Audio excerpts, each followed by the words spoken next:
آج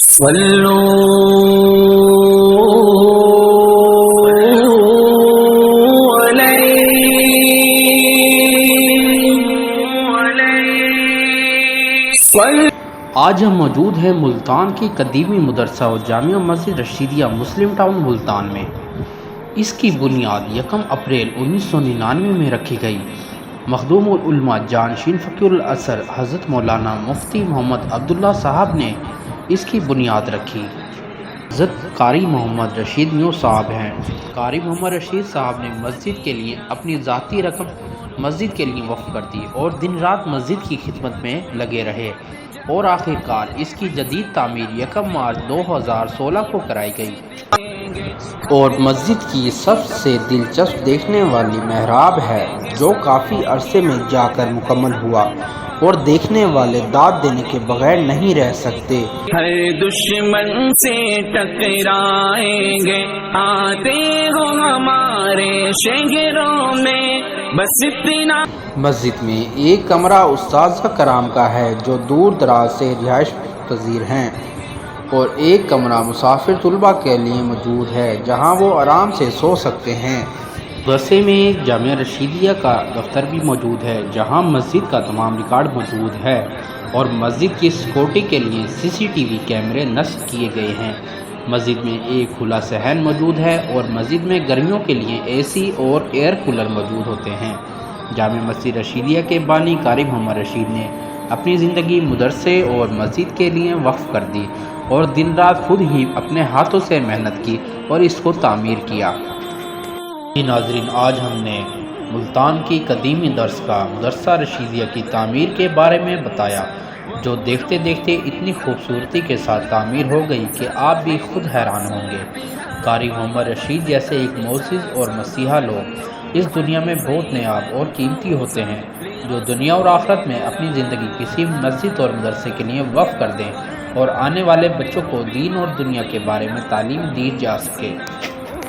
پھر میں ہم مدرسے کے بانی قاری محمد رشید صاحب اور قاری صاحبان جو بچوں کو پڑھاتے ہیں ان سے بات کرتے ہیں۔ اس مدرسہ کے جو بانی ہیں محتمم ہیں قاری محمد رشید صاحب، آئیے ان سے بات چیت کرتے ہیں۔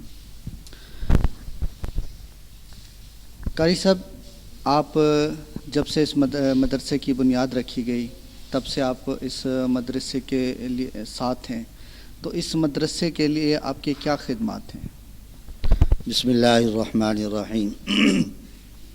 اس مدرسے کی جب بنیاد ہم نے رکھی، یہ 7 مرلے جگہ پر مشتمل تھی، تو اس وقت ہم نے اس کو ایک کچا سا چھپر ڈال کر اس میں ہم نے کام شروع کیا اور آہستہ آہستہ یہ مسجد کی جگہ بڑھتی چلی گئی۔ اس وقت تقریباً 19.5 مرلے جگہ ہمارے پاس مسجد مدرسے کی ہے۔ تو اس وقت مسافر طلباء ہمارے پاس 25 کے قریب مسافر طلباء بھی ہیں، اور یہ ہم آہستہ آہستہ کام کو بڑھاتے گئے اور کارواں چلتا گیا اور منزل کی طرف رواں دواں ہیں۔ تو اس میں الحمدللہ ثم الحمدللہ ہمارے اس مدرسے کی ایک خصوصیات میں سے ایک خصوصیت یہ ہے کہ ہم نے کبھی باہر جا کر مدرسے کے لیے مستقل کوئی اپیل وغیرہ نہیں کی۔ ہمارے محلے کے لوگ ہی تعاون فرماتے ہیں اور اس تعاون کے ساتھ ہی یہ مدرسہ اور مسجد کا نظام چل رہا ہے۔ اس وقت ہمارے مدرسے میں 115-20 بچے کے قریب مقیم طلباء ہیں جو یہاں پر تعلیم حاصل کرتے ہیں۔ کثیر تعداد میں حفظ و ناظرہ کی کلاسیں، 3 اساتذہ یہاں پر ہم کام کر رہے ہیں۔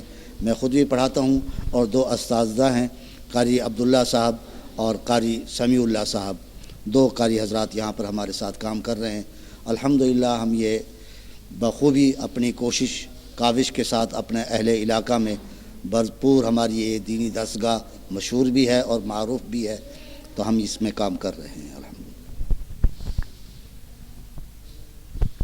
اچھا قاری صاحب، میں آپ سے ایک اور سوال کرنے لگا ہوں کہ اس میں آپ نے ماشاءاللہ بچے جو مسافر بچے بھی زیر تعلیم ہیں اور ان کے کچھ اخراجات ہیں، ان کے قیام اور طعام کا بندوبست بھی مدرسے میں کیا جاتا ہے، تو اس مدرسے کے اخراجات کون بتا سکتے؟ اس مدرسے کے اخراجات اہل علاقہ کرتا ہے، مخیر حضرات کرتے ہیں، اہل محلہ کرتا ہے، جو نمازی حضرات ہیں وہ تعاون فرماتے ہیں اور یہ انتظام چل رہا ہے۔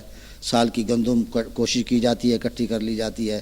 تقریباً ہماری گندم 200 من کے قریب گندم مدرسے میں لگتی ہے، جو ہمیشہ انشاءاللہ تمام اہل علاقہ جو ساتھی ہیں وہ تعاون فرماتے ہیں اور انتظام ہو جاتا ہے. اسی طرح طلباء کے طعام کا انتظام ہے، وہ بھی ساتھی تعاون فرماتے ہیں، اہل خیر حضرات تعاون فرماتے ہیں. مدرسے کی کوئی مستقل آمدنی یا کوئی پراپرٹی نہیں ہے، یہ اہل علاقہ کی تعاون سے ہی چل رہا ہے یہ مدرسہ.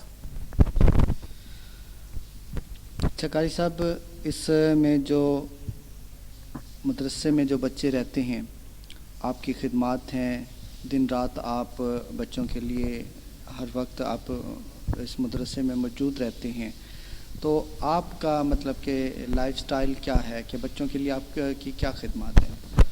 میری لائف یہی ہے جی کہ میں نے اپنی جوانی اس مدرسے کے لیے وقف کی. میرا جوانی کا شباب تھا جب میں یہاں پر آیا تھا، اور اب آپ کے سامنے ہے، آخری عمر میں جا رہے ہیں. ہماری کوشش ہے کہ ہمارا اٹھنا بجھونا یہی مسجد مدرسہ بن جائے اور ہمارے لیے ذریعہ آخرت بن جائے. مدرسے کے لیے ہم کوشش میں رہتے ہیں کہ مدرسے کا کام تاکہ زیادہ سے زیادہ کلاسیں زیادہ سے زیادہ بڑھ جائیں. اب بھی ہم کوشش ہے کہ استاد کی ضرورت ہے، کوشش کر رہے ہیں کہ ایک استاد اور رکھا جائے. بچے زیادہ ہیں تو ہماری کوشش ہے یہ کہ تاکہ یہ مدرسہ قیامت تک شاد و آباد رہے. اور جن حضرات نے تعاون فرمایا ہے اس مدرسے میں، جن کی خدمات ہیں، اللہ ان کو غریق رحمت عطا فرمائے. بہت شکریہ سر، آپ نے ہمیں وقت دیا.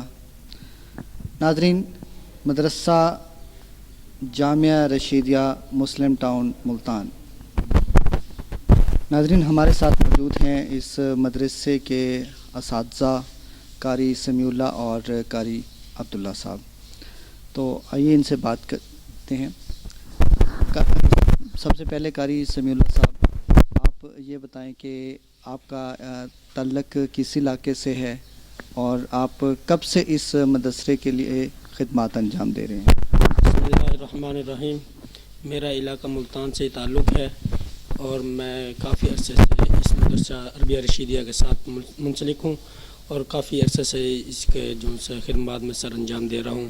الحمدللہ ہمارے محترم قاری عبدالرشید صاحب جو سے ہیں وہ ہماری سرپرستی بھی فرماتے ہیں اور ہمارے لے کے بھی ہماری درسگاہوں کو ہمارے ساتھ چلتے ہیں.